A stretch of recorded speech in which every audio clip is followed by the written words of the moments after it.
Hello. What would you do to reinvent yourself? Would you change your hair? Change your wardrobe? Do something crazy you normally wouldn't? Our main character, Christopher McCandless, does just that in the book Into the Wild. McCandless was a smart young man from a well-to-do family. He gives all his money in his savings account to a charity, abandons most of his possessions, and invents a new life for himself. A true story written by author John Krakauer was written from an expanded 9,000-word article done by Krakauer called Death of Innocence. That article gave a very brief look into the adventure that McCandless went on. The book gives a full detailed account about McCandless' life from post-graduation to a new life adventure to his untimely and tragic death. Following graduation, McCandless tells his family that he's going to go on a cross-country journey. A few days later, his transcripts show up at his parents' house with a note saying that this would be the last they would ever hear from him again. He started his journey in Nevada. His first steps into his new life would be a rough start, though. A flash flood makes him abandon his car and force him to continue his journey on foot.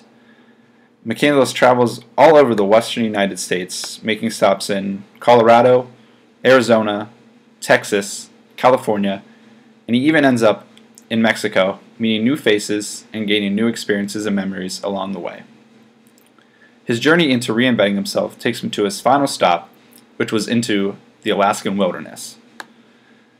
Being from the suburbs of Atlanta, he had to prepare himself for his final stop into his journey in his new life into living in the outdoors.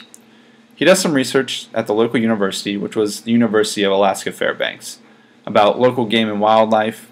He ends up buying a used gun and gets some camping gear so he'll be ready to take on the outdoors. With no worldly possessions to a name, except some camping gear, that gun, and some newfound knowledge about the local game and wildlife, he asks a truck driver to drive him to the Stampede Trail about 3 hours outside of Anchorage. When the driver asks for his name, he tells him it's Alex, and he starts his travel onto the Stampede Trail. His newfound life in the outdoors starts off very well. He's living off the land, hunting and killing animals for food, and even finds shelter in the form of a broken-down bus. His journey takes a turn for the worse, however, when he mistakenly eats some poisonous berries, leaving him very ill and very weak. He ends up dying of starvation, and his body is found by hunters nearly 4 months after he stepped into the wild. It was an unfortunate end to a promising life for a man who gave up all of his money, his car, and everything he owned just to be a different person. So I'll leave you with the question that I started with. What would you do to reinvent yourself?